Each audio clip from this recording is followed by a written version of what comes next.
Can you see my fingers? Shut up. I'm going to count down to 3. Can you see them? I hate you.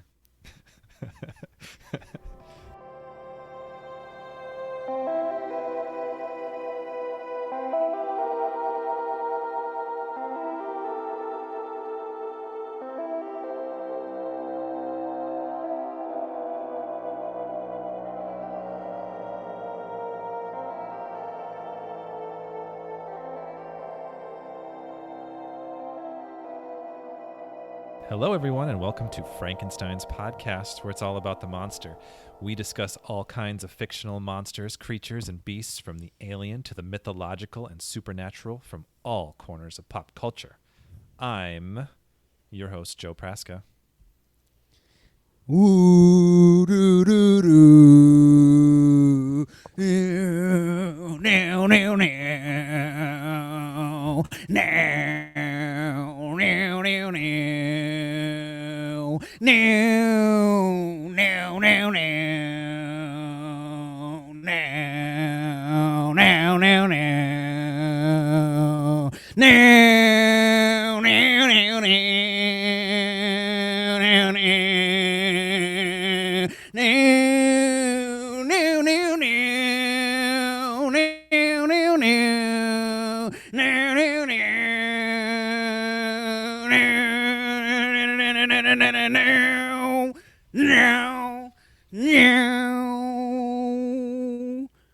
Hey, I'm Khalid.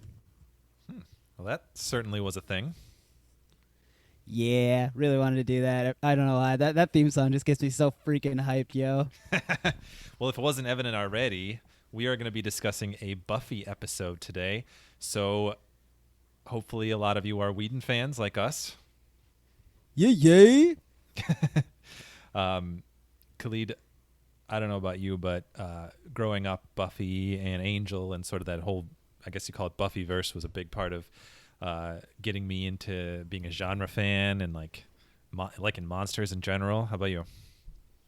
Yeah, man, that is 100% a good description of my upbringing too. I freaking loved the Buffy series, and then I adored the Angel series that spun off from it.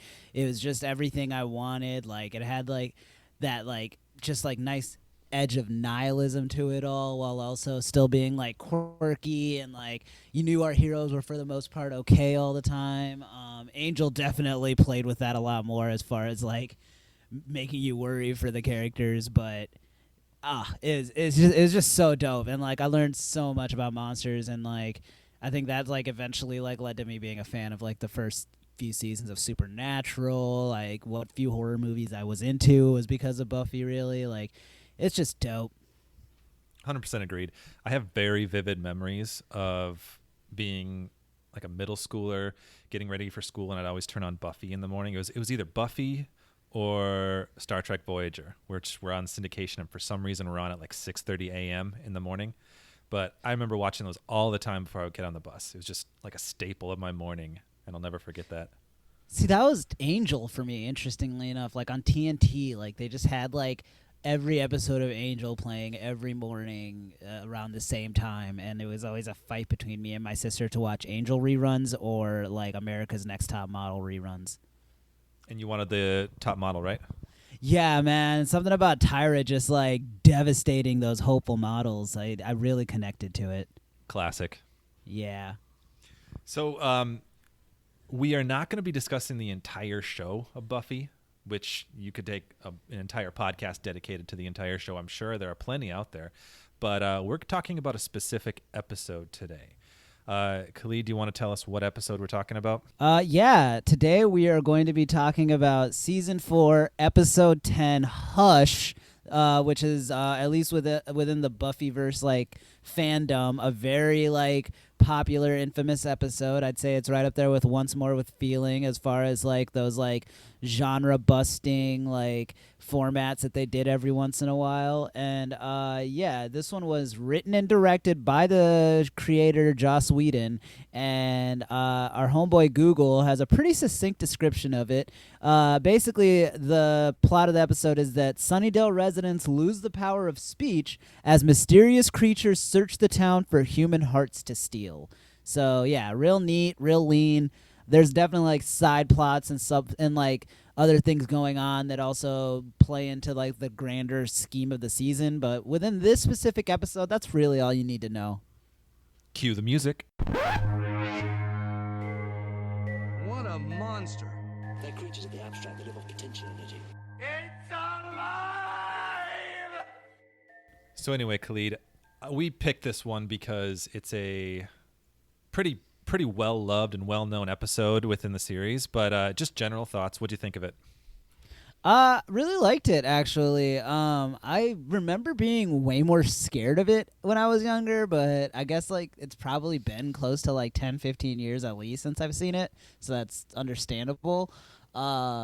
It was still really cool though. I'm always like a fan of the makeup and stuff that the demons and monsters have to go through on this show, and this episode is no exception to that. Like they do a lot of really cool stuff, and you can just tell that it's a real team effort with that show, where everybody is like looking for ways that they can like elevate this like in lesser hands hokey material. Right, and it's so scrappy too. Like, you know that they don't have like massive budgets to work with, so it's really fun just to see how they came together and like made these things so effectively creepy as they are. And I'm with you though. When I watched this when I was younger, it was very scary, and it's still like the imagery is still creepy, but I had just a lot more fun, I think, watching it, just being like, oh, and you know, we're gonna get into this later, but that's Doug Jones is the lead gentleman, who is one of the most underrated actors ever, but he is wonderful, and it's just super fun for me to watch. Dougie Jones. Do you know kind of the story behind this episode? I know a little bit about the story, but it sounds like you really know the story. So, I mean, like, I guess, like, correct me if I'm wrong, but isn't it mostly like just like the world's greatest like flex from somebody who felt a little salty, where it was like everybody's like, oh, Joss Whedon, like, all he knows is dialogue and being like snappy, and it's and he was just like, oh, is that what you think? Is that what you think? I mean, that, yeah, in a nutshell, that's it. Yeah, he was praised for having snappy dialogue, and he kind of wanted to see if he could still tell a good story without it. That was pretty much the setup for this. So if you haven't seen the episode, Buffy is on Hulu. You can go check it out. Season 4, episode 10. There's 27 minutes of this that has absolutely no dialogue. So the premise is that the gentlemen, the creatures that we're going to be talking about, steal the voices of the town, so nobody can talk and communicate, and nobody can scream, as we learn early on from a very creepy nursery rhyme, I think you would say. Dream nursery rhyme. Yeah. Oh, yeah. That I love that, actually, because that's the one thing that I feel like I and a lot of people forget about Buffy the Vampire Slayer, that like among her many powers is like she's also vaguely psychic. And yeah, I was noticing that too. I totally forgot about that. Yeah, they actually do a good job of honoring that without leaning on it too much. You know, it's just like every time there's like something that's just like prophetically awful coming for her, she at least gets like a heads up, which would make sense when you think about like the origins of her power being like the I guess maybe witches is the wrong term for it, but I can't remember what they were called when they made the first Slayer. But it would be like, oh yeah, if they're trying to like make something that like makes you a perfect warrior, a certain spider sense type of precognition is gonna be in that grab bag of powers. Yeah, no, you definitely tracks. You're absolutely right. Before we actually move on to the gentlemen, the creatures themselves, I feel like it's kind of interesting to point out like how like weirdly timely watching this felt now. Did you notice that too? Yeah, definitely. There's that whole, I mean, it's just like in The Host, you know, where this like crazy thing happens and everybody's mind immediately goes to like some kind of like virus or disease that has like captured the town. I found it amusing how quickly everything like devolved into chaos right up until I remembered that that's just life right now. And you can't even like have that like remove anymore. Like the craziest stuff is just happening outside of our window every day, it seems like. So now like when you watch all of this stuff where it almost like lampoons humanity, you're just like, honestly, you might have gone easy on us. My favorite part is like I think it's like a day after everybody in Sunnydale loses their voices and two guys in suits are just gonna fight. Um, Yeah, what is that? I don't know. Like, I don't know whose decision it was to have him. Like, and then there's just that guy with the briefcase that's just like sitting in the middle of the street, just like forlorn. And I'm just like, is the Sunnydale business district like that prominent that like we have to see this many examples of like businessmen like just wrecked by this? Yeah, I guess. Other than that, the other big thing was like that everybody outside of Sunnydale is convinced is a hoax. That also kind of like grinds my gears. Yeah, you they know? think it's laryngitis or a faulty vaccine or something. Yeah, that was annoying, but also believable. Yeah, that's just anytime anything reminds me of life anymore, the description is just annoying but believable. Yeah, that agreed. There's actually an academic article that was written about that. Did you find that too? I did not. I went as far as the Wikipedia page. Yeah, Wikipedia was surprisingly filled with stuff. Very in depth, which is why I tapped out after. I was like, if there's anything more thorough than this, I don't think I have it in me. Yeah, I was kind of doing some more research. I use Wikipedia as a jumping off point, and I found some of the went to look at some of their sources. But there's an academic article. It was published in the Online International Journal of Buffy Studies. So there's a whole academic journal just for Buffy, just so you know that. I believe it. I Yeah. definitely believe it. But this one is called Screaming to Be Heard, Reminders and Insights on Community and Communication in Hush. And it talks about basically the idea of a power silencing its people or silencing people or as a form of stifling dissent or stifling freedom. So the idea is that like the silence isn't necessarily people choosing to be silent, but silence being pressed on by like a tyrannical sort of power. Does that make sense? Can you elaborate a little? Sure. I'll actually read the quote that I pulled. It says, Nice. Michel Foucault contends that power is frequently disseminated by governing what can be spoken and what must remain silent, thereby underscoring the centrality of communication to communal structures and interaction. Similarly, the educational writer Paulo Freire argues that a key ingredient in liberation from oppression is the power to speak, a power that the oppressed must win for themselves.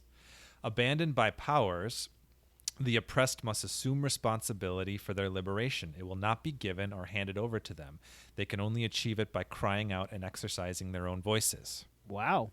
Yeah. I feel like it's like a lot more thought than this episode puts into it just because they only have so much time. Like, I don't know that any of that really comes across to me. Does it come across to you? I mean, once I was reading about it, I feel like I could definitely see how that would apply. I can't really say if Whedon thought about it. I feel like just the fact that there is a journal of Buffy studies means that there's a lot of people thinking way deeper on the show and the story than I'm sure he even did himself. But it's kind of cool, like, to think of it through that lens a little bit. No, absolutely. And I mean, I think that like the thing that really makes this outside of like the format breaking of it all, I think that what makes this kind of stand out is like it's such a scary thought of a monster, like the ability to just like take your voice like that. And because that's kind of our last ditch thing is like we can at least like scream and like maybe be heard, you know, if we're hurt or anything like that. So Yeah, and it takes even that concept away, like the scream, like that's the whole point of the episode is you can't scream when they're there. right, so it's so haunting to do that. And I mean that's my big takeaway is like I just keep like be left with that thought of like it feels like I guess sleep paralysis or something, you know, like when you have those like dreams where like you can't move or like you can't do something as easily as you could when you're awake. Like it feels like that, where it's like you're like the scariest moment in your life is like a waking nightmare. Yeah, absolutely. One last point before we move on to the creatures, I think is a really believable thing, annoyingly believable, to take a phrase from you from this episode, is that right when everyone loses the ability to communicate, there's already somebody like selling whiteboards for like $10 a piece for people to just write what they want to say to each other. Like already people are capitalizing on it to make money. Yeah, that is funny. And also just like I guess that episode really came out at like one of the last points in history where this episode would like need even that kind of a little flourish with the whiteboards and stuff, because everybody would just text now, right? Like, Yeah, exactly. it would not be that hard. And I mean, yeah, we'll get into it, but I guess like it's like there's still a strength in numbers with this monster that we'll talk about that like they never really address in the show. Like everybody, why would you like if you know you can't scream for help, like still be like in a room by yourself, you know? Yeah. So, yeah, moving on to the actual creatures, they're called the gentlemen in the episode. And the basic setup of them is there are 7 gentlemen and a whole bunch of, I think they're called footmen, that are these crazy little guys in straitjackets that run around and I think catch people for the gentlemen, it seems like.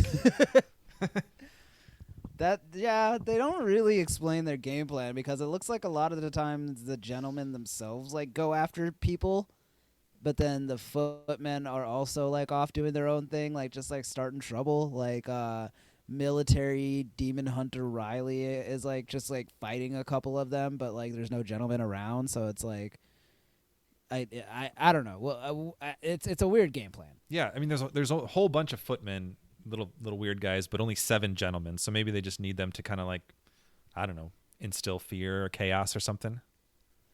Right, yeah, and they're not really fighters, and it's still Buffy the Vampire Slayer, so like you need a couple of things to like kick and punch. Yeah, the gentlemen themselves, they're like float, right? So they kind of they float. They don't really walk, which is really that's a creepy element to them, I think too.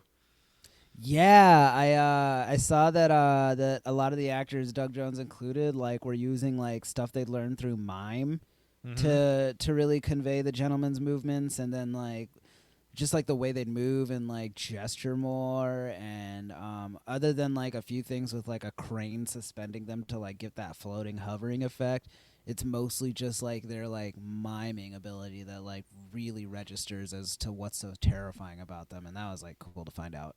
Yeah, it's pretty cool. And just to build off that, Doug Jones, the man, the legend. If you don't know Doug Jones, look him up. He's in so many things. He's in Hellboy. He's Abe Sapien. He was in Shape of Water as the creature. He's in Star Trek Discovery as Saru. He is in Pan's Labyrinth as the dude with the eyeballs in his hands. He is just so many monsters, and I'm guessing he's going to be a recurring person we talk about on this podcast a lot. And Doug Jones, if you happen to be listening on this, please come on our show. We would love to have you. Yeah, Doug, what are you holding out for? Do you want to describe what the gentlemen look like? Yeah, so they've got like these like Mr. Belvedere looking suits, like real like kind of posh and clean, but then like they're all just like ashen gray. They've got kind of just like kind of caved in sides to the head, shallow eyes, and then just metal teeth, right? Is it metal? Yeah, it's metallic, yep.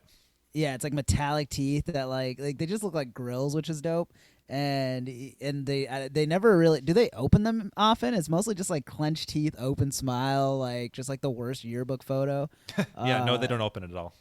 Yeah, they are very unnerving to look at. And at one point they like do that thing like in the movie Signs where like the alien just casually walks by that alleyway or whatever. Like they do that to Giles's what is it, his booty call that comes from London. Olivia, yeah. I don't remember her character very much.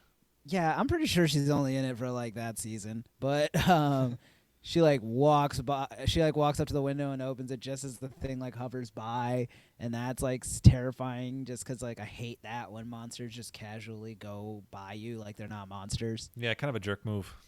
Yeah, I mean just acknowledge you're a monster and do monster stuff. Like it's a fair ask. Yeah. Actually, fun fact, Doug Jones and one of the other gentlemen, I think his name, I wrote it down, Camden Toy, were two of the 7 were able to hold that smile, with the metallic smile with their teeth clenched without any aids. So they just did it on their own the whole time. The other ones had like support in their mouth. Rookies. And actually, I'm just reading here now that other than Doug Jones, who I think also had experience with this, but everyone else were professional mimes. Yeah, that's I think that's what I read too. Which is cool that mimes get work like that. I always just assumed they had a very limited field of like professions to choose from, so it's nice to know that Hollywood has a place for them at times. Right, exactly. I do have a question about the footmen. Is that what we're calling it? I think so. Yeah. So the footmen. Where did they get the straitjackets? Like, do you think the idea is that they are like actual like insane asylum patients that got turned into demons, maybe? Or do you think it's just like a hot topicy, like, we got to be on brand, we got to be spooky, it's not enough to just be like scarred monsters? I don't know. I think in universe, let's just say that they were, I don't know, asylum people who become demons. But I think probably the realistic answer is the second part, what you said. Yeah, it's just an aesthetically nice thing. Yeah, it works. It's on brand. Yeah, the aforementioned Wikipedia page had something about that where it's supposed to kind of be like maybe like a nod to like class distinctions, where like the gentlemen are like these like posh looking dudes, and then you got the foot people that are definitely not as like well dressed or anything like that, and like look like just like literally like the definition of insanity. I'm sure it was more eloquently put, but there was that suggestion. Yeah, there is a lot of thought that people put into this episode, isn't there? Yeah, and I mean it's fun. I just, again, like, having seen the episode, I maybe it's because of all the like subplots and stuff like that it's harder to buy, because like when you actually look at like the episode within like regards to just the gentlemen and the footmen, like there's not that much that you can extrapolate that the episode itself will like outright support to me. Right, and I can't help but think that just the ultimate conceit behind this was, just like we said before, Joss Whedon trying to make an episode where he's not relying on his dialogue, trying to show that he could do it. Yeah, and he did it very creatively, to give him the credit there. But I just don't know if all that extra meaning was there in the initial conception of it, or it's kind of come along since, which is great, but like you're saying, I don't know if that was there before. Yeah. Yeah. But no, I mean it's still cool. It's still cool to read about, and I get it again, like why this episode is so kind of like I mean it's really just this and Once More with Feeling that like I really hear about all the time. And then I guess maybe like the spoiler alert, the episode when Buffy's mom dies. Yeah, that's a good one too. Yeah, but that one's just like unsettling. Yeah, that's a sad one. Yeah. My favorite aspect about this episode is actually more so just the kind of fairy tale-esque elements of it. Like Giles quickly realizes when he's thinking about actually I think it took him a couple days to realize it, but it was probably quickly within the episode runtime, that the poem was from a fairy tale, and that these creatures were either inspired by a fairy tale or have in this universe inspired the fairy tale that Giles discovered about them. And so he's able to discover through the fairy tale that they steal the voices from a town that they go to, and they kill 7 people because they need 7 human hearts to survive, and then they move on, presumably. Yeah, I guess because they use like we're learning all of this from a fairy tale side of things, they don't have to explain as much. It's fairy tale logic, yeah. Yeah, it's like, so how long can they last on those 7 hearts? Or are they just like going to like random towns and we just never hear about this like citywide like silencing any other time? Like, so that was cool to see. I agree, the fairy tale nature of it all was like a fun diversion, because like it's usually just like a monster comes to town, Giles already has like a cursory knowledge, and then like cracks open a book and it just confirms what he knew.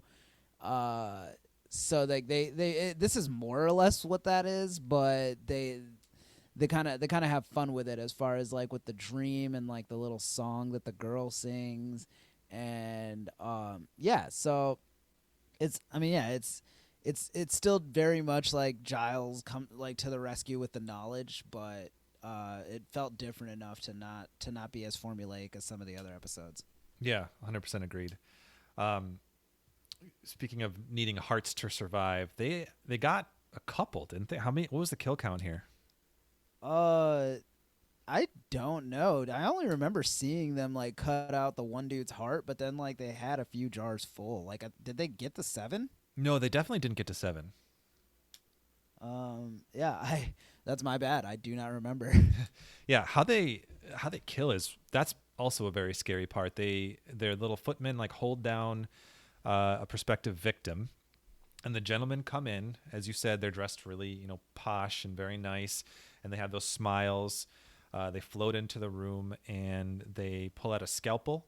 And they're all very polite throughout all of this too. That's another thing. They're just unnervingly polite, and then they use the scalpel to just cut open and take a heart. And there's no anesthetic, which is impolite, but the person can't scream still, and that's another part of that scary part. You get your chest cavity cut open, you get your heart removed, and you can't scream through any of it. Yeah, it's the worst. I would not recommend that. Yeah, it doesn't seem fun. I actually read this was inspired by a nightmare that Joss Whedon had when he was a kid about a monster floating towards him kind of endlessly. Oh, yeah, that kind of goes with the sleep paralysis thing I was saying earlier. Yeah, that does tie in, doesn't it? Yeah, because that's like the nightmares that always freak me out is like when all of a sudden my body just won't do the things that like I take for granted in like waking life. That always freaks me out and like sticks with me more than anything else when I like have a dream. Right. Speaking of dreams, Khalid, sometimes I dream about bears. Is that a good segue? That's a great segue. Thanks. Yeah, so we're at that point where we do the 4 bears test. For those of you who are joining us for the first time, the 4 bears test is where I ask the dumb question, what would this movie or story be like if you replace the monster with 4 bears? Would it work the same? Friend of the show helped kind of make it sound a little smarter. Basically, it's just asking like about like the merits of the monster itself.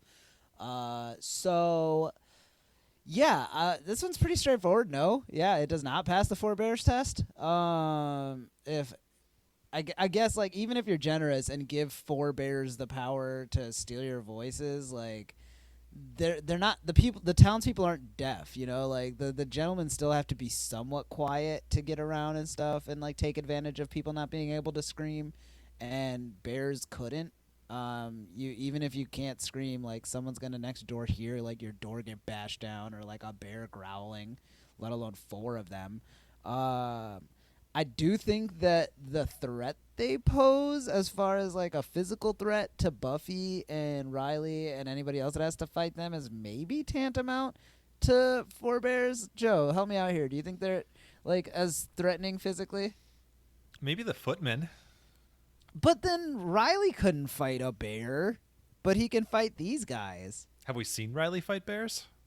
No, we haven't seen him fight bears. He might be able to fight bears. The strength ratio on this show is so freaking confusing to me. It's like sometimes like only Buffy can fight something, and then other times you get like in this episode you get something like Xander like getting like 7 punches in on Spike, which never. Just never, like, isn't Spike's whole thing that he was, like, such a bad, like, BA vampire that he killed a Slayer once? Like, so what is the, I feel like they really take, like, liberties with what strength even is in this show. So I'll be generous and say, sure, these monsters are as strong as 4 bears, but they're quieter, so it fails the 4 bears test.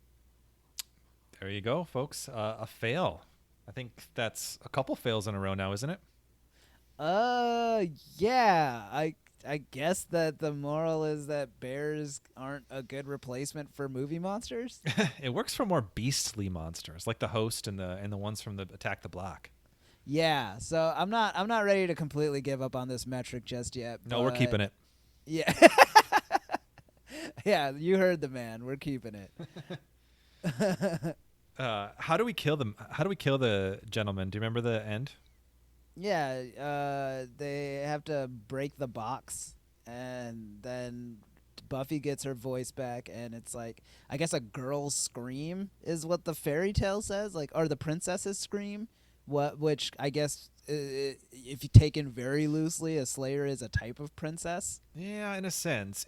So this is actually kind of something I thought was kind of cool, and actually in an interesting way makes this episode like a kind of a apt companion piece to our movie we did last time, It Follows, which I said kind of flipped the final girl tropes on its head, right? Yeah. So in this case, it sort of flips some of those fairy tale tropes on its head, right? Like the princess is usually the one that needs rescuing, and the scream is usually meant to evoke fear or show us that you're scared. And in this case, just as like the sexuality in the last one, flipping the final girl trope on its head, the scream is a weapon. And Buffy, as the quote unquote princess in this case, doesn't need saving. Love it.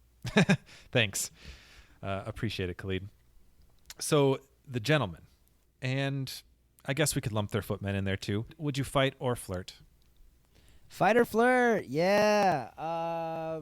This one, again, it's as easy as the 4 bears test. I think you can fight them. I kind of alluded to it earlier, and they really only like seem their most threatening in a one-on-one battle. They never really like pulled out anything that made me think that they themselves like are a lot stronger than they're letting on.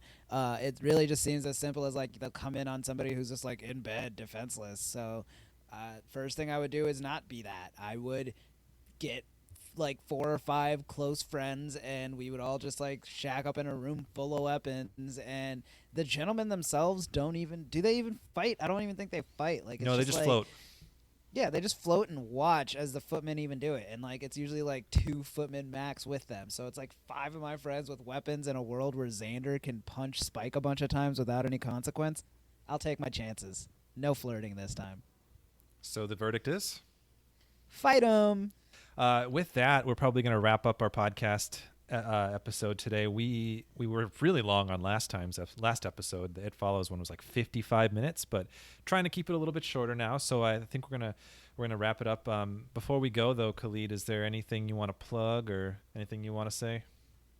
I mean, I've been watching like documentaries lately, just the everything's still going on in the world as it is, as we keep alluding to.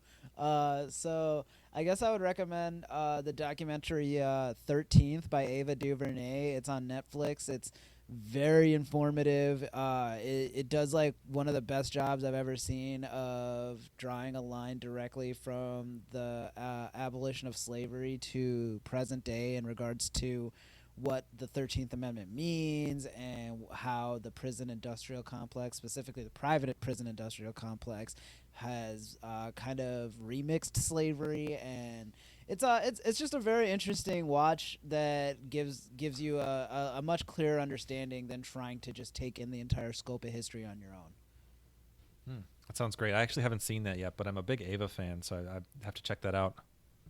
Yeah, do it to it, Joe. Yeah, we actually just watched Selma, her other movie, her dramatic portrayal of the march in Selma. It was really, really good too. If you haven't seen it, it's free right now for this month. So yeah, 2 very good Ava DuVernay projects to check out. Always great.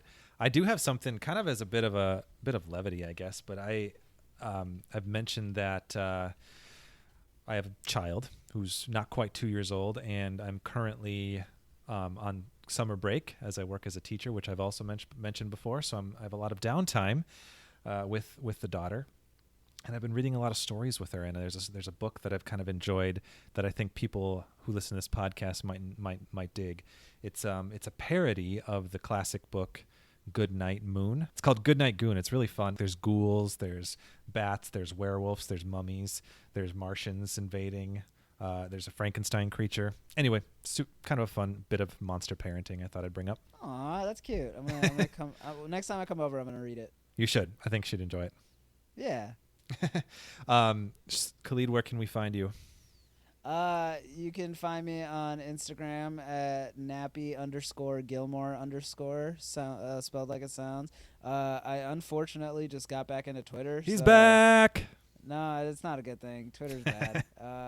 But yeah, if you want to follow me there, it's just at Khalid Hussein, one word, for a lot of unnecessary thoughts, because that's all Twitter's good for.